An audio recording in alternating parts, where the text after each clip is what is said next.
संख्याएं जिसे Q dash या R माइनस Q से लिखते हैं। यहाँ R वास्तविक संख्याओं को रिप्रेजेंट करता है। तो जैसे नाम से ही स्पष्ट है, अपरिमेय यानी जो परिमेय ना हो। ऐसी वास्तविक संख्याएं जो परिमेय ना हो वो क्या कहलाती है? अपरिमेय संख्या। जैसे √3, √5, √2 ये सारी की सारी क्या है? अपरिमेय संख्याएं हैं। अब इन पे जो ऑपरेशन है, जो संक्रियाएं हैं, वो मोस्ट इंपॉर्टेंट है। अब हम बात करते हैं कि यदि हम अपरिमेय संख्या में अपरिमेय संख्या को जोड़ दें तो हमारे पास क्या रिजल्ट आएगा? तो अपरिमेय संख्या को अपरिमेय संख्या में जोड़ें तो हम एक एग्जाम्पल लेकर चलते हैं। हमने एग्जाम्पल लिया √3 और एक हमने इसमें जोड़ दिया 2 माइनस √3। ये भी अपरिमेय है और ये भी कैसी है? अपरिमेय है। दोनों अपरिमेय हैं। अब हम इनको जोड़ेंगे, ऐड करेंगे तो क्या रिजल्ट आएगा? √3 से √3 कट गया तो क्या आएगा? 2। और 2 कैसी है? एक परिमेय संख्या है। इसी प्रकार से हम अनदर एग्जाम्पल है। यदि मैं √3 में √5 को जोड़ू तो √3 √5 तो दोनों ही क्या है? ये भी अपरिमेय, ये भी अपरिमेय। तो क्या रिजल्ट प्राप्त होगा? √3 √5। तो ये भी कैसी है? अपरिमेय संख्या। क्योंकि हम इसे P/Q, जहां P और Q इंटीजर को व्यक्त करते हैं, उस रूप में हम इसे नहीं लिख सकते। √3 का मान दशमलव में आएगा और चलता रहेगा। इसी प्रकार से √5 का मान भी दशमलव में आएगा और निरंतर इसका मान चलता रहेगा। ऐसी संख्याएं क्या होती है? अपरिमेय संख्या। तो यदि हम अपरिमेय संख्या में अपरिमेय संख्या का योग करें तो हमें क्या प्राप्त होता है? परिमेय भी प्राप्त हो सकता है और अपरिमेय भी। तो हम निश्चित रूप से नहीं कह सकते कि हमें एक अपरिमेय मिलेगी या परिमेय मिलेगी। जैसे हमने परिमेय प्लस परिमेय में कहा था कि हमें क्या मिल रही थी? एक निश्चित परिमेय संख्या मिल रही थी। इसी प्रकार से हम एक और एग्जाम्पल एक और लेते हैं। अपरिमेय संख्या हमने योग कर देख लिया। यदि हम अपरिमेय संख्या का माइनस करेंगे तो हमें क्या मिलेगा? इसे भी हम एग्जाम्पल के माध्यम से समझते हैं। हम 2 एग्जाम्पल लेते हैं। एक हम √3 लेते हैं। √3 भी अपरिमेय संख्या है और 2√3 भी क्या है? अपरिमेय संख्या। यदि हम इसका माइनस करें तो माइनस करने से क्या होगा? √3 से √3 कट गया और हमें क्या मिल गया? माइनस का 2। और माइनस का 2 कैसा है? एक परिमेय संख्या है। इसी प्रकार से हम एक और एग्जाम्पल लें, √3 और √5। यदि हम इनको माइनस करें तो सेम वही जो हमने पहले देखा था, तो हमें क्या मिलेगी? एक अपरिमेय संख्या।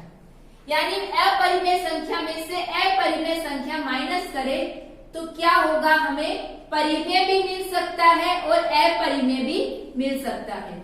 इसमें कुछ भी निश्चित नहीं। इसी प्रकार से गुणा और भाग में भी आप एग्जाम्पल लेकर देख सकते हो। प्रत्येक कंडीशन में हमें क्या मिलेगा? परिमेय भी मिल सकता है और अपरिमेय भी मिल सकता है। यानी हम अपरिमेय संख्या का गुणा करें, भाग करें, योग करें तो हमें क्या मिलेगा? हमें परिमेय भी मिल सकता है और अपरिमेय भी मिल सकता है।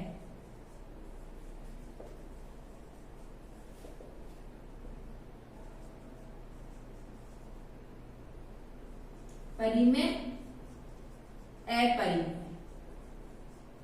इसी प्रकार से यहां भी परिमेय और अपरिमेय। ये चारों के चारों ऑपरेशन इंपॉर्टेंट है, एक बार आप इनका स्क्रीनशॉट ले लीजिए।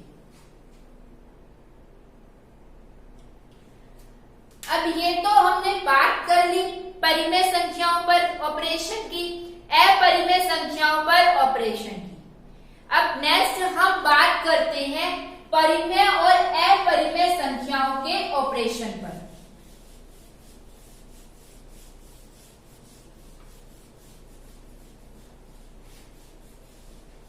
हम परिमेय लें और अपरिमेय। परिमेय प्लस अपरिमेय हमने कुछ टाइम पहले देखा था, तो ये क्या बनता है, हमेशा अपरिमेय ही बनता है। जैसे हम 2 प्लस √3 लें, तो ये कैसी संख्या है, 2 परिमेय √3 अपरिमेय। लेकिन ये कंबाइंड रूप में क्या है, ये अपरिमेय संख्या है। इसी प्रकार से परिमेय माइनस अपरिमेय, माइनस है तो भी हमें क्या प्राप्त होगा, अपरिमेय संख्या ही प्राप्त होगी। 2 माइनस √3 क्या है, एक अपरिमेय। 2 परिमेय है, √3 अपरिमेय। अब ये तो बिल्कुल बेसिक सब ठीक है क्वेश्चन है। अब नेक्स्ट हम गुना और भाग की बात करते हैं, जो कि इंपॉर्टेंट भी है और वहां से क्वेश्चन आने की संभावना भी है। अब हम परिमेय और अपरिमेय का गुना कर देखते हैं। यदि हम परिमेय को अपरिमेय संख्या से गुना करें तो क्या होगा, यदि हम 2 को √3 से गुना करें तो हमें क्या मिलेगा, 2√3। और 2√3 कैसी एक संख्या है, एक अपरिमेय संख्या है। लेकिन मैंने कहा था कि जब भी हमें गुना और भाग के अंदर चेक करना हो तो हम किस पर चेक करेंगे, हम शून्य पर चेक करेंगे। तो अगर मैं परिमेय 0 ले लूं और अपरिमेय √3, तो इसका मान कितना आएगा, इसका मान 0 आएगा। और 0 कैसी संख्या है, एक परिमेय संख्या। तो वही परिमेय और अपरिमेय का गुना क्या होगा, परिमेय भी हो सकता है और अपरिमेय भी, कुछ भी निश्चित नहीं है। लेकिन मैं यहां शून्येतर परिमेय संख्या ले लूं, यानी नॉट 0, परिमेय में से शून्य को बाहर कर दूं, तब इसका रिजल्ट क्या होगा। अब इसको परिमेय कौन बना रहा था, 0 बना रहा था।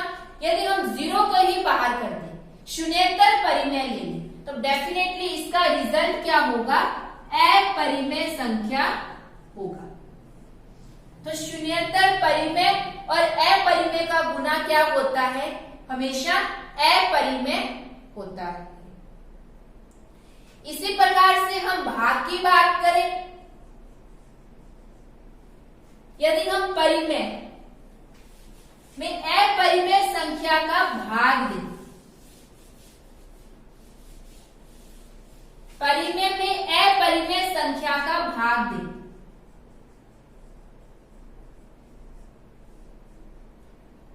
तब क्या होगा, परिमेय होगा या अपरिमेय, या दोनों में से कोई भी। अब ये भी हम एग्जांपल लेकर करेंगे। तो पहले तो हम सिंपल सा एग्जांपल ले लेते हैं, 2/√3। तो √3 आ गया, इसका मतलब ये क्या है, एक अपरिमेय संख्या है। हम इसको किस पर चेक करेंगे, हम इसको शून्य पर चेक करेंगे। यदि मैं शून्य ले लूं ऊपर अंश में, तो 0/√3, तो इसका मान कितना होगा, 0 होगा। तो 0/√3, इसका मान क्या आ गया, 0 आ गया। इसका मतलब ये परिमेय भी हो सकती है और अपरिमेय भी। ये आपको विशेष ध्यान में रखना है। जब भी हमें इस टाइप के क्वेश्चनों को चेक करना है तो हम 0 पर डेफिनेटली चेक करेंगे। ध्यान रखना कि 0 एक परिमेय संख्या है। अब सेम वही हम इसमें से 0 बाहर निकालेंगे। शून्येतर परिमेय संख्या, शून्येतर परिमेय बटा में अपरिमेय, तब इसका क्या रिजल्ट होगा? अब इसको परिमेय कौन बना रहा था? ये 0। अब हमने 0 को बाहर कर दिया, यानी हमने क्या ले लिया? शून्येतर परिमेय। तब अब ये डेफिनेटली क्या होगा? अपरिमेय होगा। ये दोनों ही फैक्ट मोस्ट इंपॉर्टेंट है। इनमें से अभी तक क्वेश्चन नहीं बना। हमने जो पहले बात की थी उनमें से क्वेश्चन बन चुका है, तो आपको ये दोनों विशेष ध्यान रखना है। आगामी परीक्षा में आपको इनमें से एक प्रश्न देखने को मिलेगा। अब हम यहां क्या करें? अपरिमेय बटा में शून्येतर परिमेय लेंगे, तब इसका रिजल्ट क्या होगा? शून्येतर लिया है यानी बटा में 0 नहीं आएगा। हम यहाँ एग्जाम्पल है √3 बटा में 2, तो √3 आ गया। इसका मतलब ये कैसी है? अपरिमेय संख्या है।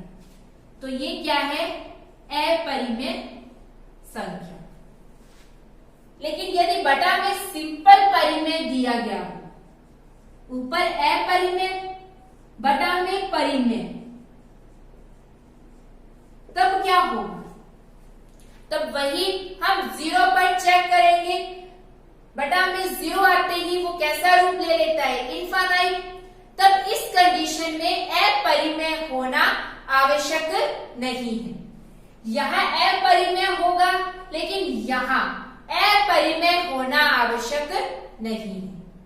जो इतना सा मैटर लिखा गया है बोर्ड पर, ये मोस्ट इंपॉर्टेंट है। आप इसका एक बार स्क्रीनशॉट ले लीजिए। नेक्स्ट हम बात करते हैं वास्तविक संख्याओं की रियल नंबर्स, जिसे आर से लिखते हैं। रियल नंबर्स वास्तविक संख्याएं, ये परिमेय और अपरिमेय का योग होती है। रियल नंबर्स यानी परिमेय संख्या प्लस अपरिमेय संख्या, ये क्या होती है?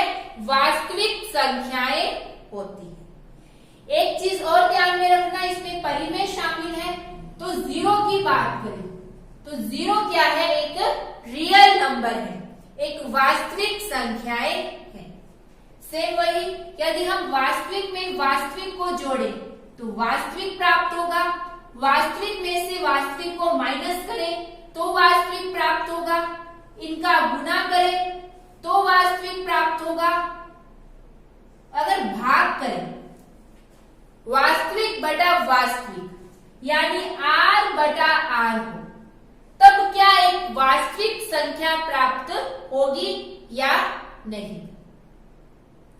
r बटा r, तो वही हम किस पर चेक करेंगे? 0 पर, क्योंकि 0 क्या है? एक वास्तविक संख्या है।